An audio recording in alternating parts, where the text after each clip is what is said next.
Ada orang menganggap kalau dia sakit berarti dia sedang diazab Allah. Ada orang yang berkeyakinan kalau terbakar, hilang, meninggal itu berarti laknat dari Allah. Ini perlu dibetulkan pemahamannya. Ini keliru, salah. Sakit belum tentu laknat. Justru sakit itu cara Allah untuk menghapuskan dosa-dosa. La yusibul mu'min min nasabin wala wasabin wala saqamin wala syaukin yastaquha. Susah hati, gundah gulana, duri yang menusuk tapak kaki, itu cara Allah menghapuskan silap, salah dan dosa. Justru yang dianggap laknat itu adalah dalam kitab judulnya Tanbihul Mughtarrin. Tanbih artinya peringatan, Mughtarrin orang yang tertipu. Ada orang-orang tertipu di dunia ini, maka di situ disebutkan nama penulisnya Syekh Abdul Wahab Asy'arani, ulama besar yang hidup di abad ke-10 Hijrah. Apa kata beliau? Orang yang kena azab adalah orang yang tertidur malam sampai tak sempat tahajud. Nah, itu orang yang sedang kena azab. Tak usah ngaku, diam-diam aja. Siapa yang malam ini tak tahajud sampai tertidur, bangunnya menjelang azan subuh, nah itulah orang yang sedang kena azab atas dosa di waktu siang. Tapi Allah masih sayang sama dia. Dosanya waktu siang itu diazab Allah dengan tidak menikmati manisnya tahajud malam, diazab Allah di dunia supaya di akhirat nanti tak dapat lagi azab. Dosa orang yang melakukan perbuatan maksiat di waktu siang, maka diharamkan Allah mendapatkan manisnya, nikmatnya munajat, bersujud, berdoa di tengah malam. Nah, jadi banyak yang kita anggap azab sebenarnya bukan azab. Miskin bukan azab, susah bukan azab, risau bukan azab, duri menusuk tapak kaki bukan azab, dilaporkan ke Mabes bukan azab. Saudara yang dimuliakan Allah Subhanahu wa taala, justru azab adalah ketika tertidur lelap sampai azan subuh tiba. Alhamdulillah, malam ini yang paling afdolnya tahajud itu jam berapa Pak Ustaz? Sepertiga malam. Malam itu dihitungnya sejak jam berapa? Dari mulai setelah Isya. Jadi ngitungnya dari jam 8, 9, 10, 11, 12, 1, 2, 3, 4, 5 dibagi 3, 9, 10, 11, 12, 1, 2, 3, 4, 5. Begitu cara membagi malam itu. Maka yang paling afdal adalah 12, 1, 2. Itu makanya ada ustadz dulu menjelaskan kapan waktu yang afdal sholat tahajud ustadz? Ya agak-agak jam 2 lah. Tapi zaman Nabi tak ada jam. Dari mana ustadz tahu jam 2? So aku tanya-tanya. Udah begitu dari dulu. Cara ngitungnya begitu. Ngitung malam itu dari azan Isya ke azan subuh. Nah, jadi kalau dihitung dari jam 8 azan Isya, 9, 10, 11, 12, 1, 2, 3, 4, 5. Jadi kalau saya tahajud jam 9 Pak Ustaz, sah. Tapi waktunya tak afdal, tak utama. Dia mau pergi naik pesawat ke luar negeri, pesawatnya jam 11. Habis Isya itu sholat dia, tapi tak ada tidur dulu. Kalau tidur dulu namanya tahajud. Kalau tak ada tidurnya namanya qiyamul lail. Itu beda tahajud sama qiyamul lail. Tak dapat tahajud karena tak tidur, dapat qiyamul lail. Jangan menunggu tidur sampai tak tahajud. Kau kenapa tak pernah sholat malam? Itulah aku payah. Aku kalau udah tidur nih azan subuh baru bangun. Maka ma la yadraku kullu la yutraku kullu. Kalau tak dapat semuanya, jangan tinggalkan semua. Tak dapat di awal waktu, di tengah waktu. 12, 1, 2 bagus, tapi berat. Banyak di antara bapak ibu yang siangnya terlalu lelah sehingga di waktu malamnya pun payah. Maka bangunnya udah mau azan subuh jam 5, bangun jam 4. Apakah hilang tahajudnya? Tetap. jam 4 tetap bangun tahajud. Yang paling bagus sekali adalah mandi di waktu subuh. Kenapa begitu? Oh, mandi waktu subuh ini kan kena rematik Pak Ustadz. Yang rematik itu dari azan maghrib ke jam 12 malam. Makanya dilarang, banyak sebagian orang meyakini jangan mandi maghrib, nanti dicubit hantu, biru-biru kulit. Pergeseran waktu siang dan malam, dulu anak-anak kecil selalu dilarang, jangan lari-lari, jangan lari-lari maghrib, banyak setan. Nah, yang tak boleh itu adalah dari mulai tenggelam matahari sampai jam 12 malam. Adapun dari jam 1 ke subuh, bahkan ada terapi penyembuhan mandi malam, sehat, segar bugar. Oleh sebab itu maka bagus bangun malam mandi, tapi tak sampai pada wajib hukumnya. Apalagi dia banyak silap salah berdosa kemudian mandi taubat, dia diniatkannya mandi taubat, bagus sekali.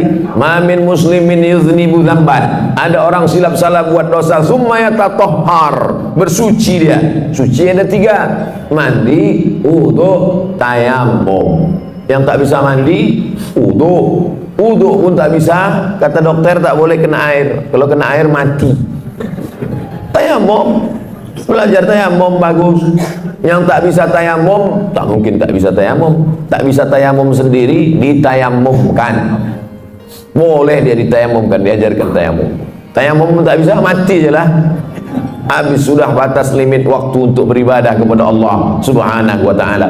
Kenapa kita masih hidup malam ini? Banyak orang lebih muda dari kita, lebih sehat dari kita, lebih hebat dari kita, mati.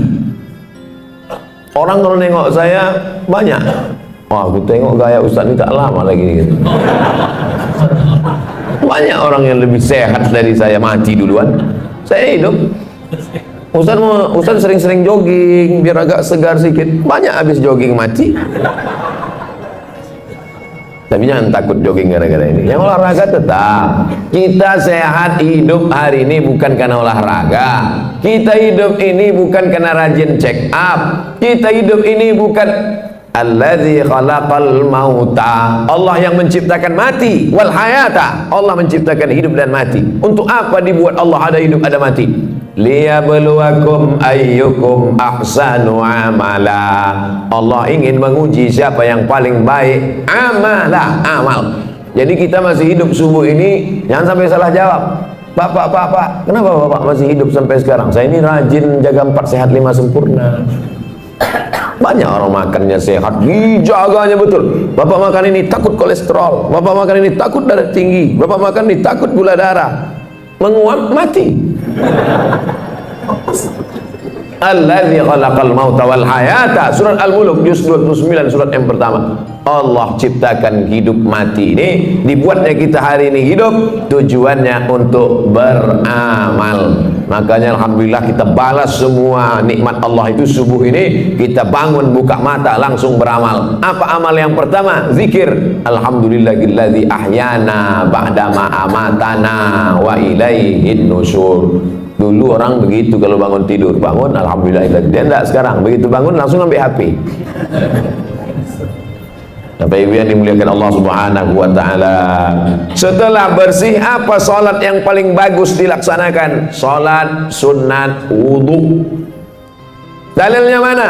Hadis riwayat dari Bilal bin Rabah.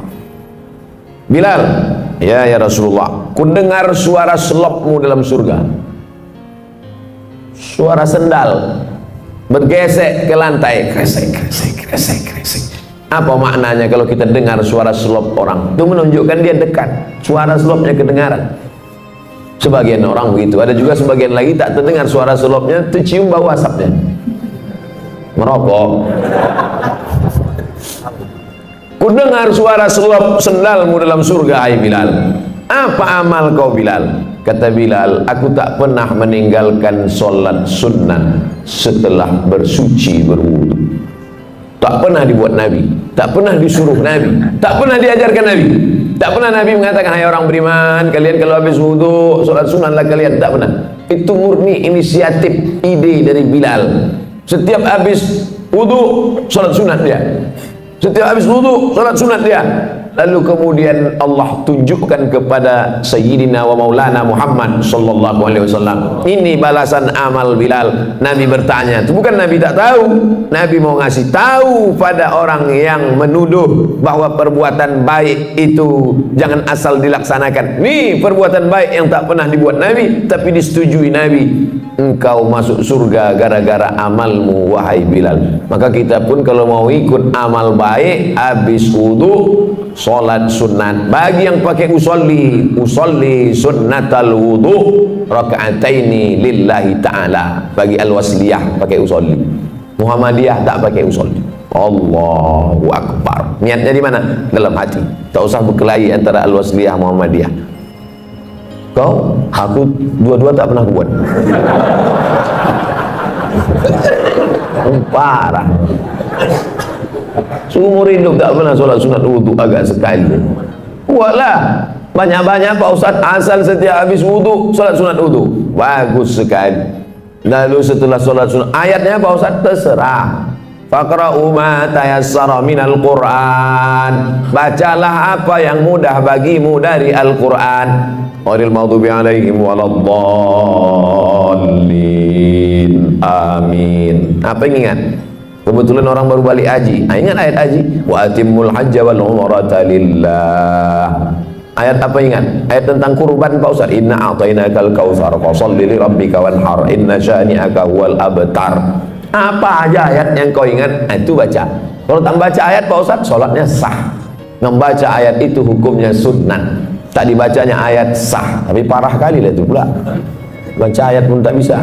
Kalau qul huwallah aja saya baca Pak Ustaz, sah.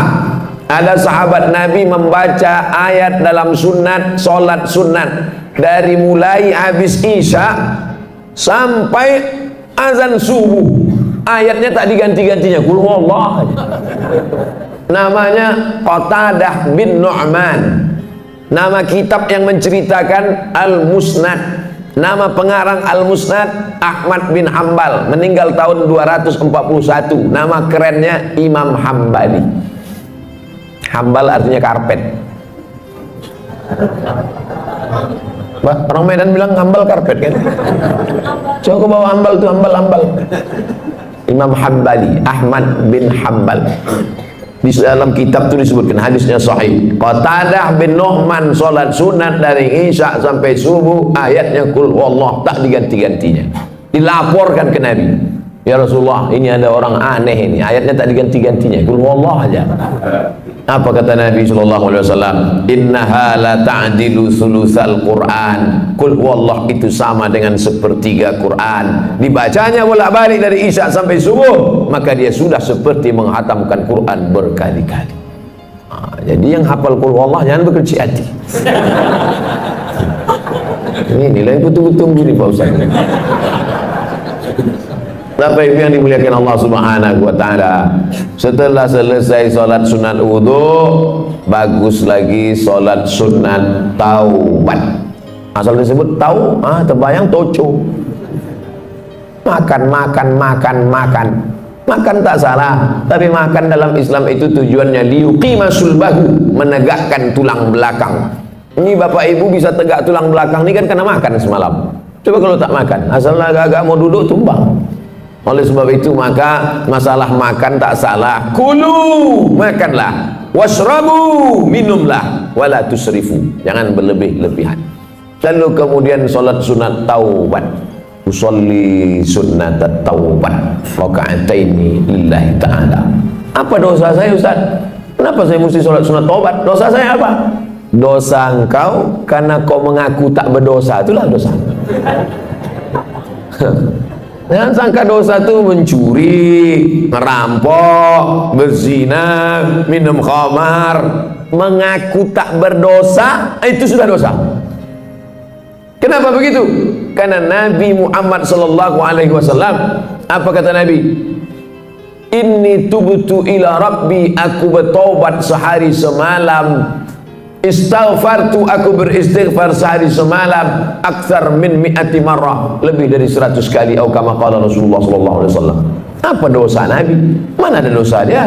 Dia bukan pernah buat dosa berzina, makan haram, tak ada dosa dia. Di zaman jahiliyah pun orang jahiliyah menggelar dia Al-Amin, orang paling jujur dan amanah. Ternyata diteliti ulama, kenapa Nabi itu istighfar taubatnya sampai 100 kali sehari semalam? Apa salah dia? Karena dia menghitung lupanya dihitung sebagai dosa. Lupa dia dihitung dosa. Kalaulah lupa kita ini dihitung dosa, tak ada kita dimasuk surga. Dalam sembahyang pun kadang lupa. Allahu Akbar, nampak kunci dalam laci. Fawailul lil musallin. Kata siapa? Kata imam. Ayat yang kedua, rakaat kedua tadi. Alam tara kaifa fa'ala rabbuka Ara'aita. Untung ada yang meluruskan. Ini tak selamanya Ustaz itu betul. Jangan Ustaz itu salah diteruskan juga ayat dia. Ara'aita allazi yukadzibu biddin. Tahukah kau siapa yang mendustakan agama? Bukan orang yang minum khamar. Orang mendustakan agama bukan orang korupsi. Siapa orang mendustakan agama? Ara'aita allazi yukadzibu biddin fadzalika allazi yad'ul yatim. Kalau ada orang rajin puasa sunat, bolak-balik haji ke Makkah, tapi anak yatim tak bayar uang sekolah, dia diam, itulah orang mendustakan agama. Fadzalika alladzi yad'ul yatim wa la ya'uddu 'ala ta'amil miskin. Saya baru dapat video. Anak kecil bersandar di dinding, digeser sama petugas, jatuh, mati dalam kelaparan. Pengamen, gembel, meninggal dalam kelaparan, tak makan. Siapa yang bertanggung jawab? Dituntut di hadapan Allah Subhanahu wa taala. Walaupun ibadahnya bolak-balik ke Makkah, walaupun haji dan umrahnya banyak. Siapa itu? Fadzalikal ladzi yad'ul yatim. Itulah mengapa Abu Bakar, Umar, malam-malam Umar bin Khattab keliling. Umar bin Khattab malam-malam keliling. Didengarnya suara mak-mak memasak. Klontang-klonteng, ditengoknya yang dimasak batu. Kenapa kau masak batu? Anakku menangis. Ku suruh diam, dia tak diam. Tadi aku pura-pura masak biar supaya dia itu tidur. Celaka Umar bin Khattab itu khalifah dia, tapi kami tak dapat ini sembako. Tidak sembako, gandum. Pergi Umar bin Khattab ke Baitul Mal, diambilnya gandum, dimasukkannya ke dalam goni, dipikulnya sendiri, dia sendiri mengantarkan. Nih, kenapa tak disuruhnya stafnya, staf tolong kau pikulkan gandum dah. Dia takut dituntut di hadapan Allah Subhanahu wa taala.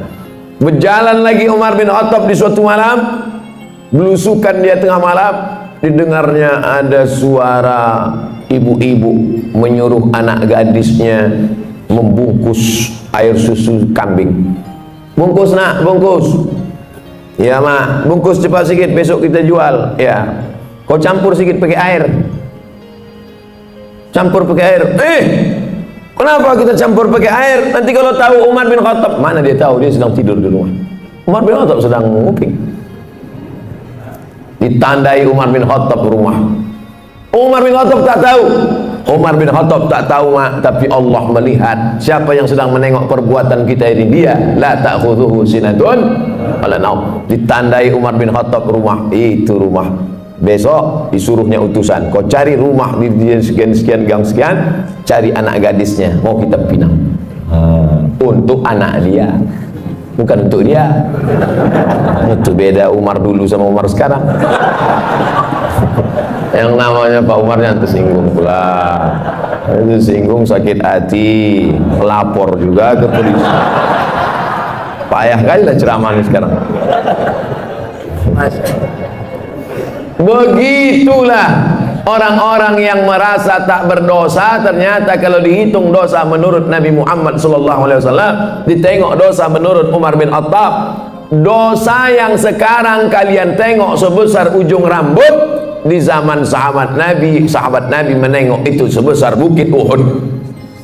Dosa yang kalian tengok sekarang sebesar ujung rambut, di zaman Nabi sebesar bukit Uhud. Begitulah orang sekarang menyepelekan dosa.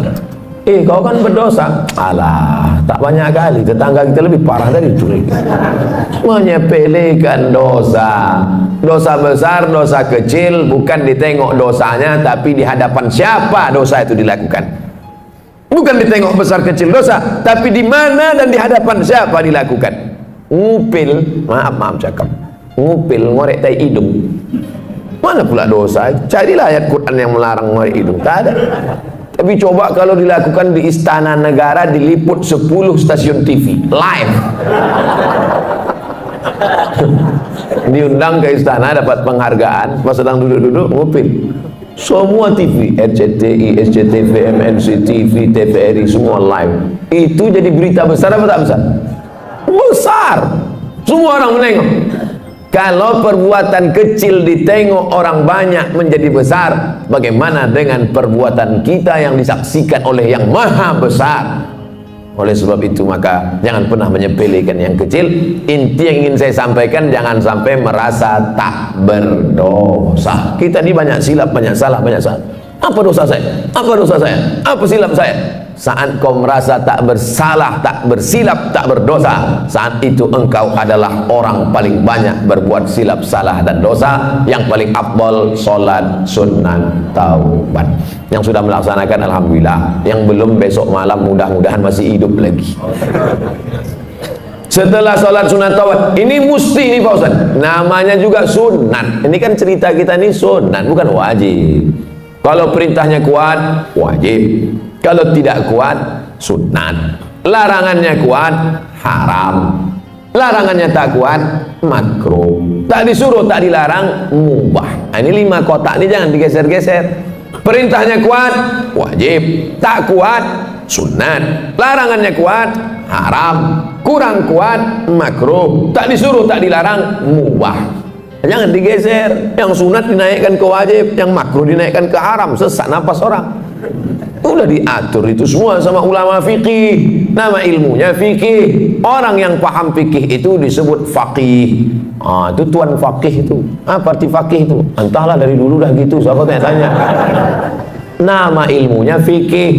Nama orang yang berilmu tentang fikih itu namanya faqih. Jamaknya fuqaha. Sudah begitu menurut para ulama fuqaha. Ya. Kata Ustaz itu tadi fuqaha. Iya, fuqaha. Fuqaha itu apa? Ya, ulama-ulama juga lah. Ada ulama tafsir, ada ulama hadis, ada ulama fikih. Jamaknya fuqaha. Setelah sholat sunat taubat, sholat sunat tahajud. Usolli sunat tahajud rakaataini lillahi ta'ala. Sholatul laili masna masna. Sholat malam itu 2 rakaat salam, 2 rakaat salam, 2 rakaat salam, 2 rakaat salam. Berapa rakaat Pak Ustaz? Nabi Muhammad SAW 8 rakaat. Saya tak sanggup Pak Ustaz 8 rakaat. Jadi kalau saya buat 2 rakaat, jadilah daripada tidak sama sekali. 2 rakaat.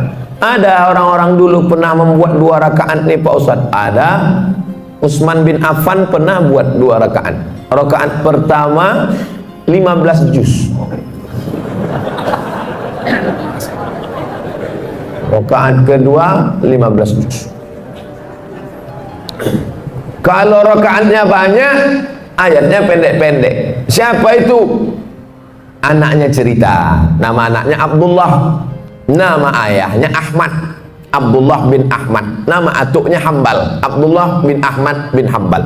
Abdullah, ya, ayah kau ulama besar. Oh, imam mazhab. Mazhab yang ketiga, paling tua, Hanafi. Nomor 2 Maliki. Nomor 3 Syafi'i. Nomor 4 Hambali. Ayahnya imam mazhab yang keempat di Baghdad, Irak.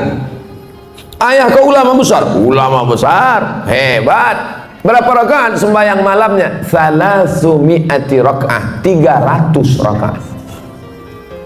Sebelum masuk penjara. Begitu masuk penjara disiksa, sakit. Keluar dari penjara 150 rakaat. Imam Ahmad bin Hanbal. Kita berapa rakaat? 8 rakaat. Itu pun ayatnya sehembus napas. Saking kencangnya tak ingat. Nauzubillah. Jadi membandingkan diri kita ini dengan ulama. Ada ulama namanya Sajjad. Sajjad artinya orang banyak sujud, maka disebut dia dengan Imam As-Sajjad. Namanya Ali, nama atuknya Ali juga, Ali bin Husain bin Ali, suami Fatimah binti Muhammad sallallahu alaihi wasallam. Jadi kalau dihitung dari Nabi keberapa dia itu? Ali bin Husain bin Fatimah binti Muhammad SAW, cicit Nabi. Namanya Ali Zainal Abidin. Zainal artinya perhiasan, Abidin orang ahli ibadah. Zainal Abidin perhiasan ahli ibadah. Sajjad karena banyak sujud, sujudnya sehari semalam 1000 kali. Begitu disebutkan dalam biografinya Syiar A'lam An-Nubala. Saya sebutkan cerita ini supaya kita jangan membesarkan diri, merasa amal sudah banyak karena menghitung diri dengan orang yang tak sembahyang. Kalau tengok masalah akhirat, tengok ke atas, tengok ulama-ulama, tengok imam-imam yang hebat-hebat luar biasa. Musim haji, ini jamaah haji pulang, mereka pun pergi juga ke Makkah melaksanakan haji. Imam Syafi'i, satu lagi pula Imam ahli hadis Yahya bin Ma'in, satu lagi Imam Ahmad bin Hanbal, Imam Hambali. Jadi Imam Syafi'i sama Imam Hambali itu sezaman, bahkan guru dengan murid. Imam Syafi'i gurunya, Imam Hambali muridnya, walaupun berbeda mereka dalam masalah fikih. Sama-sama haji, 1 tahun, 1 rumah, 1 kamar. Balik sholat isya dari Masjidil Haram, tidur di kamar. Imam Syafi'i berbaring miring, Imam Hambali tegak ruku sujud, tegak ruku sujud, tegak ruku sujud sampai azan isya. Selesai sholat subuh di Masjidil Haram, pulang, Imam Syafi'i bertanya, Hambali, ya, ku tengok kau tadi malam dari isya sampai subuh tegak ruku sujud, tegak ruku sujud, apa yang kau buat? Kata Imam Hambali, aku mengkhatamkan Quran dalam tahajudku malam tadi. Imam Syafi'i bertanya ke Imam Yahya bin Ma'in, Yahya, ku tengok kau tadi malam miring kiri, miring kanan, miring kiri, miring kanan, tak tidur-tidur. Apa yang kau buat? Aku sedang menyeleksi hadis sahih, hadis palsu, hadis sahih, hadis palsu, hadis sahih, hadis palsu. Tidak pakai laptop, bukan macam Ustaz sekarang. Lalu mereka bertanya balik ke Imam Syafi'i, Syafi'i, kau menengok kami, berarti kau tak tidur tadi malam? Tidak. Apa yang kau buat? Aku mengeluarkan hukum halal, haram, makruh, mubah, 200 hukum keluar tadi malam dari Quran dan hadis. Andai kita jamaah yang keempat malam itu, kebetulan satu kloter sama orang itu, apa lagi yang kita buat malam itu agak? Mungkin nasib memoto mereka bertiga aja lah.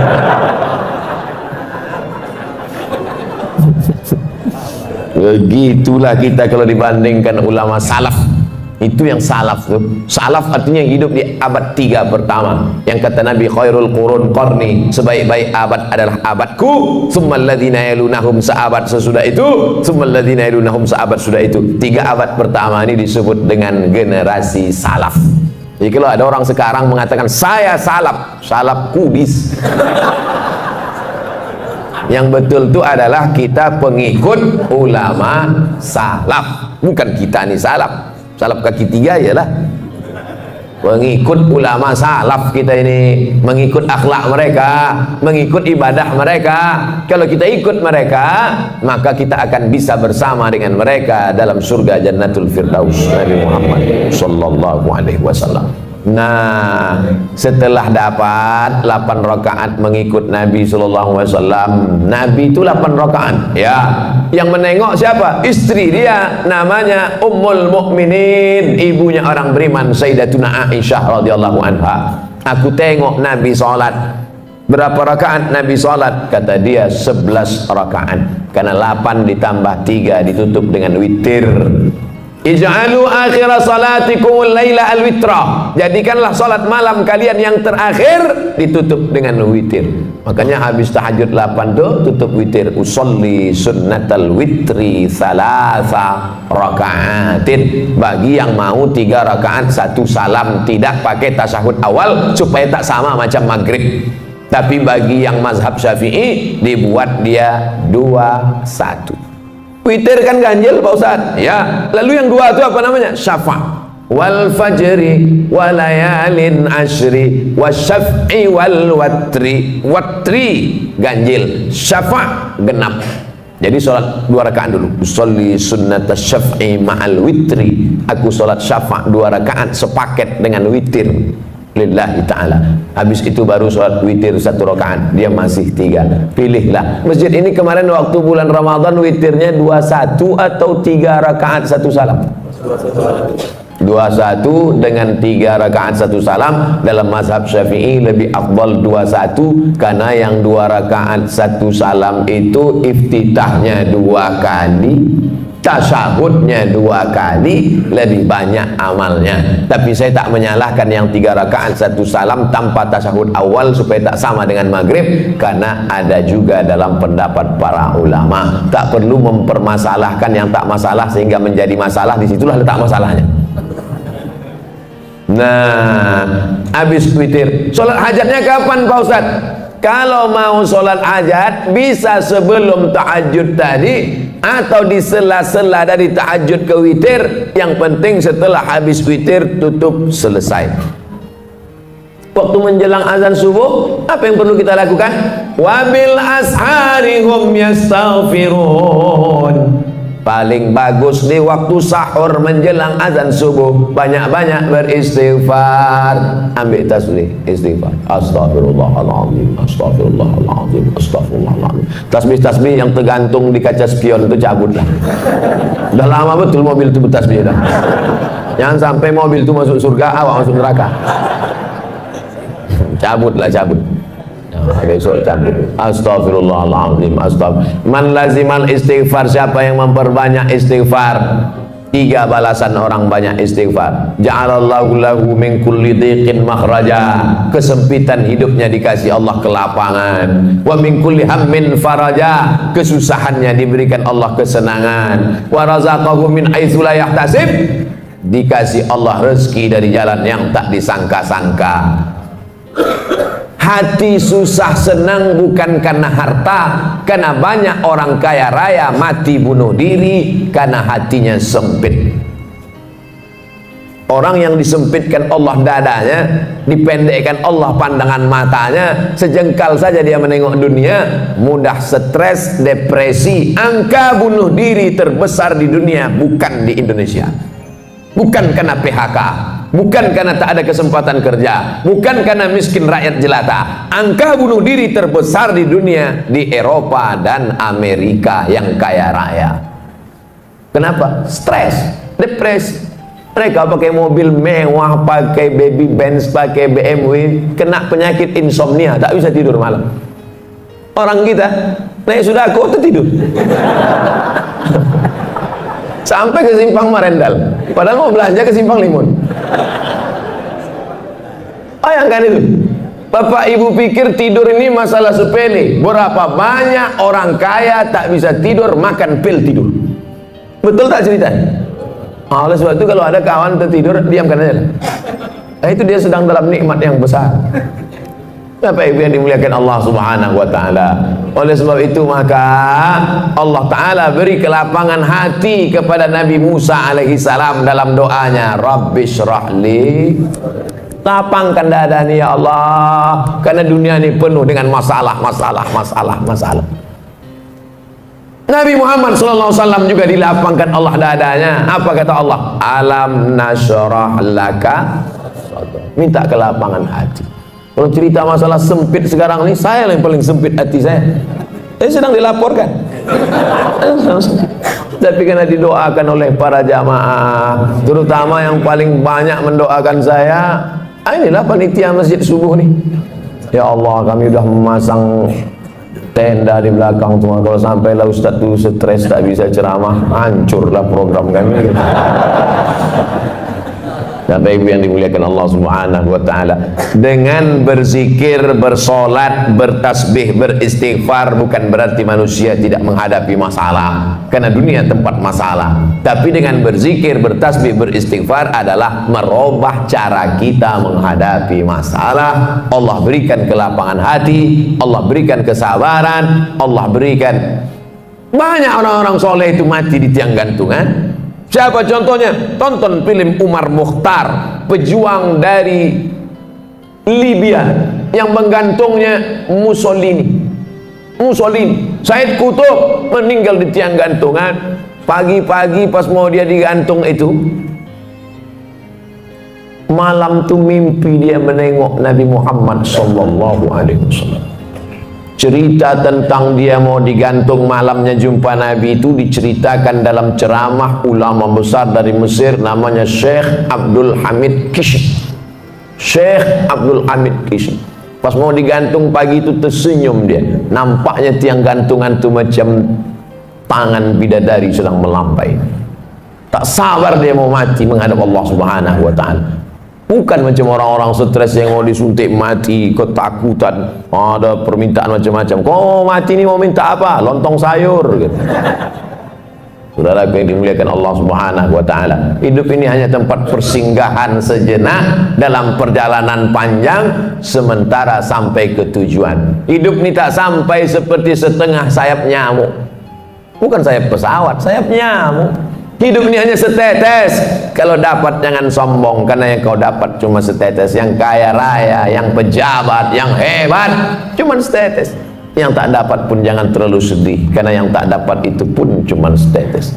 Kita semua akan mati menghadap Allah. Apa yang akan dibawa? Berjumpalah ulama yang populer, yang masyhur, yang punya banyak jamaah, ulama fikih, dengan ulama yang tak terkenal, ulama mastur yang tak dikenal masyhur, ulama tasawuf. Meninggal ulama fikih yang populer, yang terkenal, yang viral, yang masyhur, yang hebat, yang punya jabatan itu, mimpi berjumpa ulama tasawuf. Apalah yang kau dapat di akhirat dengan kepopuleran, dengan jabatanmu, dengan kehebatan namamu itu? Diambilnya debu, ditiupnya di tapak tangan. Itulah follower. Itulah semua. Ambil debu, hembuskan ke tapak tangan. Tak bermakna. Lalu mana yang membuat engkau dapat rahmat Allah? 2 rakaat di tengah malam yang sunyi saat tak ditengok orang. Itulah yang dapat menolong di hadapan Allah Subhanahu wa taala. Oleh sebab itu paksa-paksakan diri, pasang alarm, jam weker agak 2 biji. 2 tak juga terbangun, beli jam yang ketiga yang bisa menyipak. Supaya terbangun kita di hadapan Allah. Rahimallahu imra'an, Allah mencurahkan rahmatnya pada suami allazi aiqadha ahlahu, yang membangunkan istrinya. Allah mencurahkan rahmat pada suami yang membangunkan istrinya dengan menyiramkan air, mengajak dia tahajud malam. Rahimallahu imra'atan, Allah merahmati istri perempuan. Ada laki-laki, ada lagi tren sekarang LGBT. Nauzubillah. Rahimallahu imra'atan, Allah merahmati perempuan allati aiqazat zaujaha, yang membangunkan suaminya.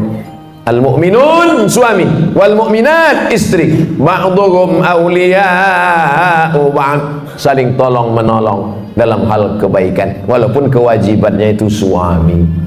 Ya ayyuhalladzina amanu, hai para suami, anfusakum, jaga istrimu, wa ahlikum, anakmu, naro, dari api neraka. Aslinya yang mengajak solat, yang mengajar solat, yang membangunkan solat, yang mengingatkan solat, suami. Tapi dunia sudah mau kiamat. Yang sekarang banyak bertanya, Ustaz, apa doanya biar suami saya mau solat? Jadi laki kau tak sembahyang? Enggak. Dari dulu atau sampai sekarang? Memang dari nikah tak sembahyang. Kenapa mau sama dia? Saya pun dulu tak sembahyang. Belakang-belakangan ini tobat saya, Pak Ustaz. Laki saya tetap Fir'aun. Sabar ibu, sabar, banyak-banyak doa sama Allah. 2 gendang, kalau tak dia mati, ibu mati. Inilah bapak nih, cerita laki ibu tu mati, bapak ketawa pula. Mestinya sedih lah. Bapak ibu yang dimuliakan Allah Subhanahu wa taala. Sampai pada akhirnya azan subuh pun berkumandang. Tahanlah kita dengan wudhu tadi. Kalau wudhunya batal, diganti tajdidul wudhu, memperbaharui wudhu. Kalau saya ragu Pak Ustaz, batal apa tak batal? Batal apa tak batal? Al yaqinu la yuzalu bisyak. Keyakinan yang kuat tak mungkin dirusak oleh ragu. Hatta tasma'a sautan, jangan kau wudhu lagi, jangan kau batalkan solatmu. Kalau datang bisik-bisik, batal wudhumu, batal wudhumu, batal wudhumu, batal wudhumu, jangan kau berhenti solat. Hatta tasma'a sautan, sampai kau dengar suara, au tajidari'an, atau kau cium bau. Dengar suara, tercium bau, baru batal. Tak ada suara, tak ada berbau, tak batal. Tak bersuara, bau, batal. Kadang kita ini kan diganggu-ganggu setan, udah batal. Itu memang kerja setan. Jangan disalah-salahkan setan. Kenapa setan ini gini? Itulah kerja aku, kata dia. Itulah kerja dia, SOP dia. SOS, standar operasional setan. Nah, azan subuh ke masjid, rakaatul fajri, 2 rakaat qabliyah subuh, khairum minad dunya wa ma fiha. Siapa yang paling kaya di dunia ini sekarang? Bill Gates, yang punya Microsoft. Siapa yang paling kaya di dunia ini sekarang? Yang punya Yahoo, yang punya Google, Facebook. Siapa yang paling kaya dunia ini sekarang? Yang paling kaya sekarang adalah kita, karena kita sudah dapat dunia dan seisinya. Qobliyah subuh. Yang tadi qobliyah subuh. Yang tadi tak qobliyah subuh, masbuk terlambat. Boleh qobliyah subuh setelah sholat subuh, tapi jangan di masjid. Balik ke rumah, qobliyah subuh, qadha, diganti. Tapi jangan tiap-tiap subuh. Sekali-sekali. Kalau tiap-tiap subuh itu namanya hobi. Usolli sunnatas subhi raka'ataini qabliyatan. Ayatnya rakaat pertama qul ya ayyuhal kafirun. Rakaat kedua qul huwallahu ahad. Kenapa itu ayat yang dipilih? Qul ya ayyuhal kafirun. Kau boleh tetangga dengan non muslim, kau boleh sekantor dengan beda agama, tapi sebelum matahari terbit kau sudah kuatkan akidah wala ana abadu ma abadtum wala antum abiduna ma abud lakum dinukum. Jadi rakaat kedua kuatkan benteng, Tuhanmu bukan satu, bukan dua, bukan tiga. Qul huwallahu ahad, Allahus somad. Meminta hanya kepada dia, Allahus somad. Siapa dia? Lam yalid wa lam yulad walam yakul lahu kufuwan ahad. Habis itu barulah sholat subuh.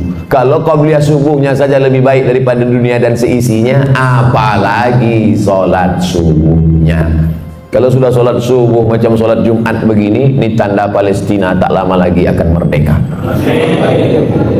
Tapi jangan subuhnya aja. Bapak Ibu yang dimuliakan Allah, Allah bisa karena biasa. Dari kecil terlonjak-lonjak, sudah besar terbawa-bawa, sudah tua terubah tidak. Oleh sebab itu anak-anak kecil ini dibangunkan pagi, sholat subuh, sholat subuh, sholat subuh. Sholat subuh nak, kata ayahnya. Apa kata emaknya? Biarkan aja lah bang, tanggal merah. Mana ada sholat tanggal merah? Oleh sebab itu maka dididik dia, kalaulah sempat dia nanti tua agak-agak nyasar, agak-agak salah jalan sikit, tapi nanti teringat dia. Mungkin bapak bukan ustadz, tak pandai berceramah, tak pernah mengajar dia ya ayyuhallazina amanu, tapi tangan bapak menenteng tangan dia, asal mau ke masjid tarik dia. Nanti sampai masanya diingat nih tuh. Saya berjumpa sama promotor musik. Promotor musik tahu sendirilah, band itulah sembahyang dia. Putar juga kepalanya, tapi mabuk, bukan berzikir. Saya tak sholat Pak Ustadz, tak puasa Pak Ustadz.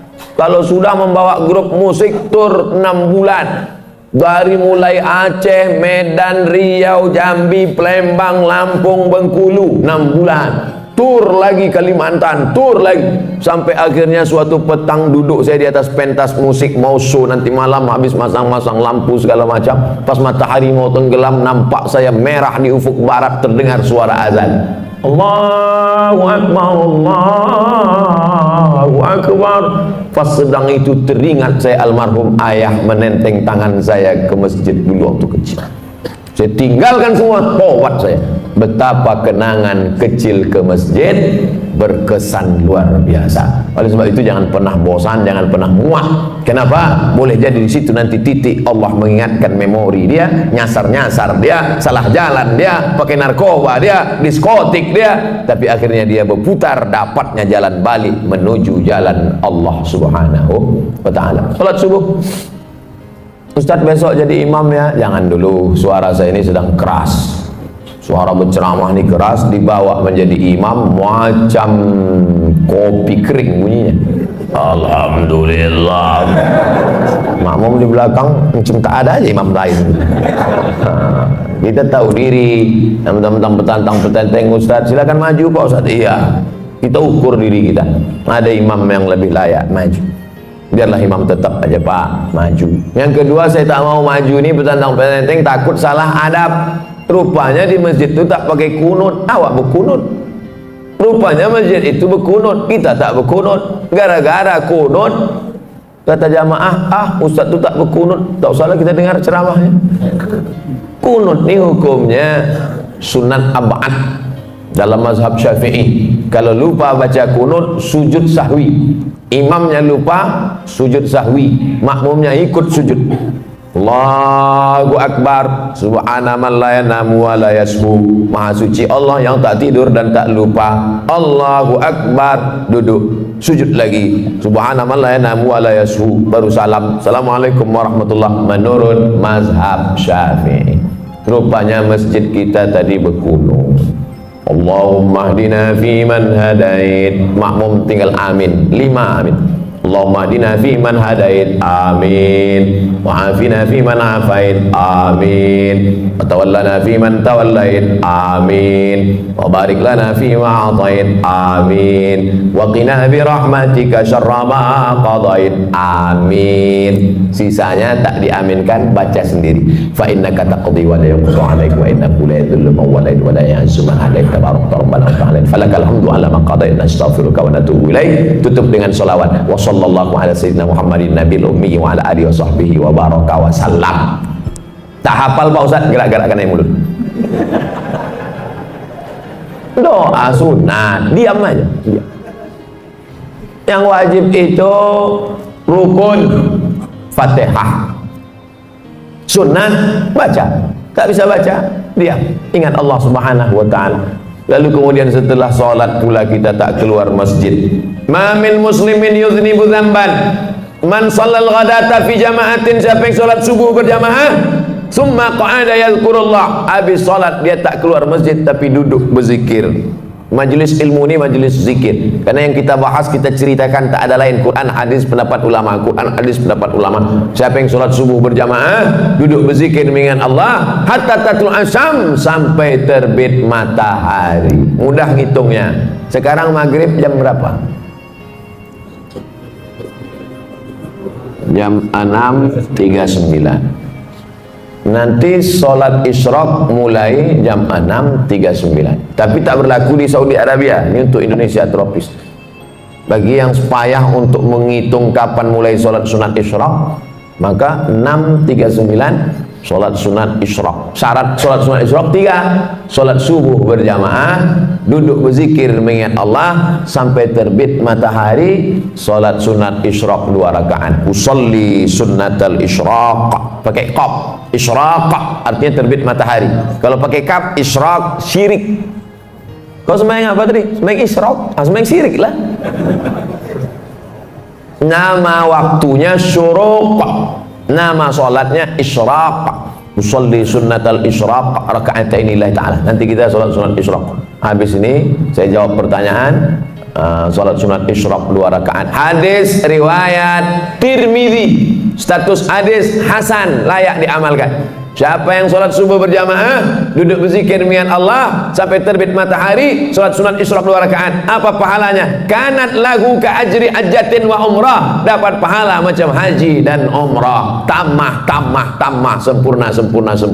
Yang sudah bayar ONH jangan bangga. Bayar 2017, berangkat 2031. Kenduri tiap tahun. 2030 mati. Tapi Allah kasih jalan lain. Yang tak punya duit jangan kecewa, jangan kecil hati. Sholat subuh berjamaah, duduk berzikir mengingat Allah sampai terbit matahari, sholat sunat isyraq 2 rakaat. Tapi yang udah bayar ONH jangan ditarik balik. Jangan nanti balik dari sini pergi ke bank. Saya tarik balik ONH, kenapa? Tadi udah dapat pahala macam haji dan umrah. Tak dapat sekali sehari, seminggu sekali. Alhamdulillah subuh ini dapat kita laksanakan. Akhirnya saya mulai jam tadi setengah 6, sekarang setengah 7, sesuai janji 60 menit diurutkan dari mulai bangun tidur sampai terbit matahari.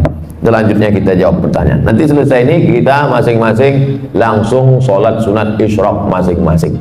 Supaya saya kasih tahu supaya jangan menghidupkan kamera masing-masing. Kita sedang safar. Safar maksudnya musafir. Namanya safar, orangnya musafir. Ketika masuk masjid, masuk waktu sholat maghrib, apakah bisa kita berimam sholat maghrib seperti biasa, tidak jamak qasar, setelahnya baru kita menjamak qasar? Ya, Allahu Akbar, Allahu Akbar. Mobil pun, kendaraan pun masuk ke masjid, halaman masjid maksudnya, bukan dalam masjid. Banyak sekarang orang kalau musafir itu, habis itu pergi balik, rupanya numpang kencing aja. Sholat maghrib dia, maka bapak dan ibu ikut sholat maghrib sama si imam tuh niatnya jamak qasar, jamak takdim.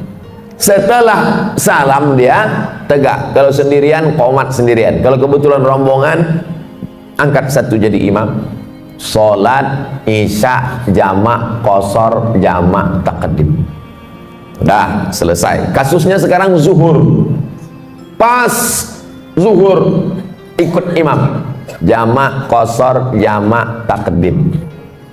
Berapa rakaat? 4. Tapi qasar 2 Pak Ustaz. Kenapa 4? Karena imamnya mukim. Imamnya mukim. Al-imam ju'ilal imam liyutamma bi. Imam itu diangkat untuk diikuti. Kita ngikut imam. Imamnya 4, kita pun ikut 4. Nanti setelah salam tegak lagi jamak qasar, jamak takdim, asarnya 2. Zuhurnya 4 karena ikut imamnya mukim. Tapi karena saya ustad, imam pun tak mau maju. Tengoknya saya, Ustaz silakan maju Ustaz. Saya bilang saya ini musafir, bapak yang mukim lah jadi imam. Tak apa-apa Pak Ustaz, Ustaz lah tetap maju. Akhirnya saya maju, sholat zuhurnya saya 2 rakaat, tapi makmumnya tetap 4. Assalamualaikum warahmatullah. Saya musafir, makmumnya mukim. Makmum yang mukim itu tegak menambah 2 rakaat. Jangan bingung, ini banyak makmum bingung. Tengoknya imam salam, aku salam apa tidak ya? Nah, begitu kalau musafir. Berapa jarak kilometer musafir nih Pak Ustadz? 89 kilometer. Medan kisaran 160. Medan Pekanbaru 600. Yang tak percaya hitung sendiri. Setelah sholat Idul Fitri, Idul Adha, apa boleh kita sholat duha? Sholat duha waktunya terbuka dari mulai syuruk lewat 15 menit 6.39 sampai 10 menit 15 menit menjelang azan zuhur. Zuhur 12.32 kurang 15, 12.15. Masih ada waktu duha. Jumlah rakaatnya tidak terbatas, unlimited edition. Tapi katanya ada yang mengatakan 2 rakaat Pak Ustaz. Hadis riwayat Abu Hurairah, Ausani Khalili, orang yang kucintai berpesan padaku jangan tinggalkan 2 rakaat. Katanya ada yang mengatakan 8 rakaat Pak Ustaz. Hadis Ummu Hani, Nabi sholat 8 rakaat. Katanya ada yang mengatakan tak berbatas Pak Ustaz. Riwayat Aisyah radhiyallahu anha, karena Rasulullah SAW yusalli 4 rakaatin thumma yazidu ma syaa. Nabi menambah sesuai kehendaknya. Jadi yang 2 ada riwayat, yang 8 ada riwayat, yang batas. Jadi Idul Adha, Idul Fitri, kapan mau dia laksanakan ditambahnya lagi, maka tetap boleh sholat duha. Apakah batal wudhu suami istri kalau bersentuhan Pak Ustaz? Aula mastumun nisa, kalau kau menyentuh perempuan, menurut mazhab Hanafi tak batal, karena makna la mastumun nisa di situ bukan menyentuh kulit. Maaf, cakap makna la mastumun nisa jima, berhubungan kelamin baru batal. Hanafi.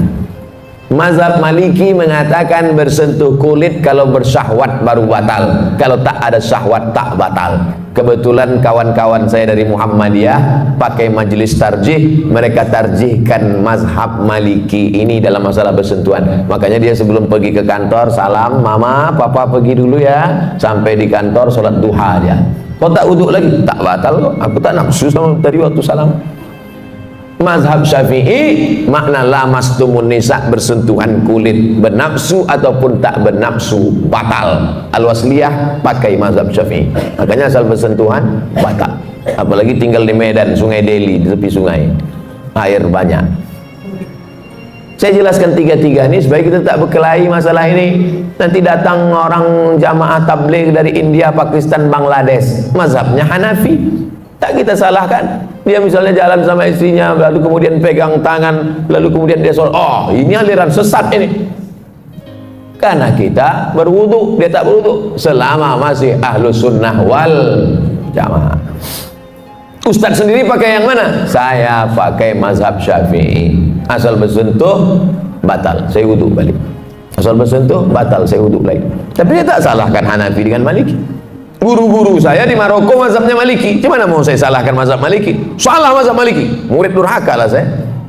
Saya pegang mazhab Syafi'i. Apa kelebihannya kalau Ustaz pegang mazhab Syafi'i dalam kasus ini? Setan tak bisa menggoda. Habis salaman, saya wuduk lagi. Datang setan, wuduk kau batal, wuduk kau batal, wuduk kau batal. Enggak, aku dah ambil sembahyang. Tapi kalau tak wuduk lagi, wuduk kau batal karena tadi kau nafsu. Tidak, ada sikit gitu. Semoga Pak Ustadz dirahmati Allah, amin. Pak Ustadz, saya ibu rumah tangga, umur 52 tahun. Bagaimana cara menjaga istiqomah?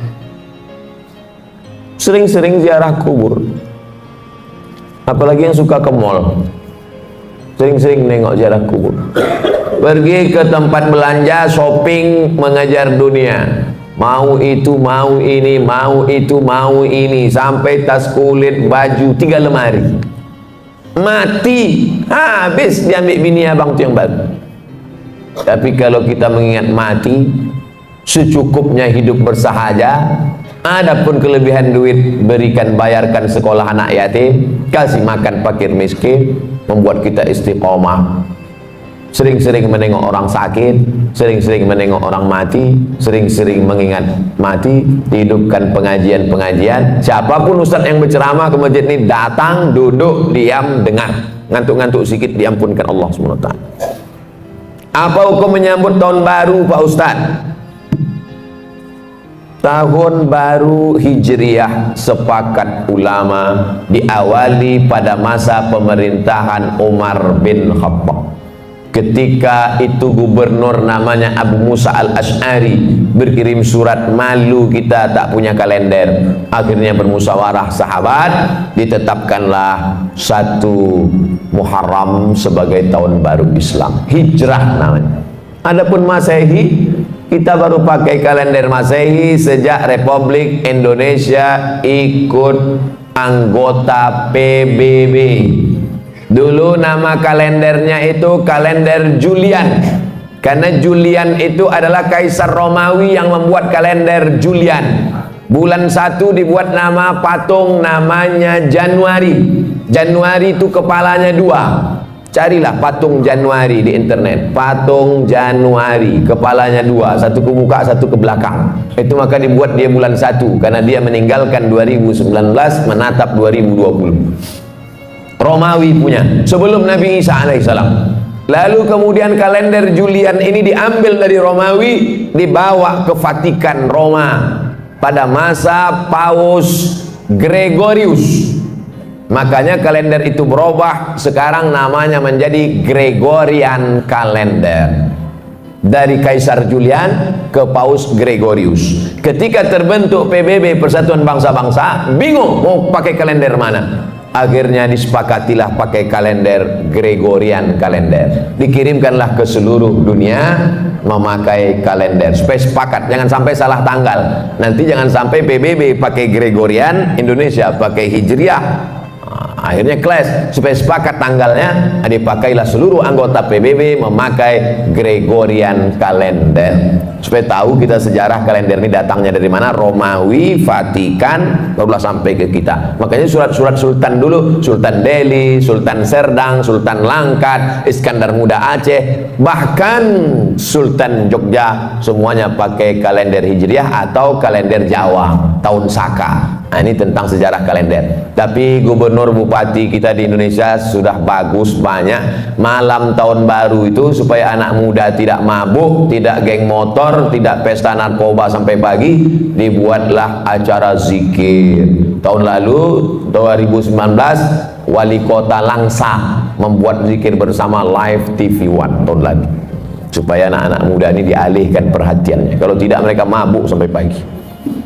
Kertas terakhir, saya menyukai pekerjaan saya, tapi tidak dengan atasan saya. Berdasarkan sumber terpercaya, terkesan tak bertanggung jawab dan berkhianat. Bagaimana sikap yang disukai Allah yang harus saya lakukan dalam menghadapi pemimpin yang munafik seperti ini, Pak Ustadz? Man ra'a minkum mungkaran, kalau kau menengok kemungkaran, munafik, zalim, aniaya, berarti dia mungkar. Kalau kau tengok kemungkaran di depan matamu, apa yang kau lakukan? Falyughayyirhu biyadihi, robah dengan tangan. Kalau sanggup dengan tangan, robah. Tak sanggup merubah dengan tangan, fabilisani, dengan lidah. Bercakap, ngomong, sanggup tak? Speak up. Ngomong pun tak sanggup, fabi qalbi, diam dengan hati. Berdoa kepada Allah, mudah-mudahan diganti Allah dengan yang lebih baik. Amin. Wa dzalika adhaful iman, itulah selemah-lemah iman. Sanggup dengan tangan, robah. Tak sanggup dengan tangan, lisan. Tak sanggup dengan lisan, dengan iman dalam hati. Begitu dalam hadis Nabi Muhammad sallallahu alaihi wasallam. Semua sudah ada tuntunannya dalam Quran dan Sunnah. Taraktu fikum amraini, ku tinggalkan tak banyak untuk bekal kalian, kata Nabi, dua saja. Inta masaktum bihima, kalau kamu pegang yang dua ni, lan tadillu abada, takkan sesat untuk selamanya. Al-Quran dan Sunnah Rasulullah. Terus hidupkan kajian-kajian tafsir hadis di masjid, di rumah kita. Mudah-mudahan kita selamat dunia dan akhirat.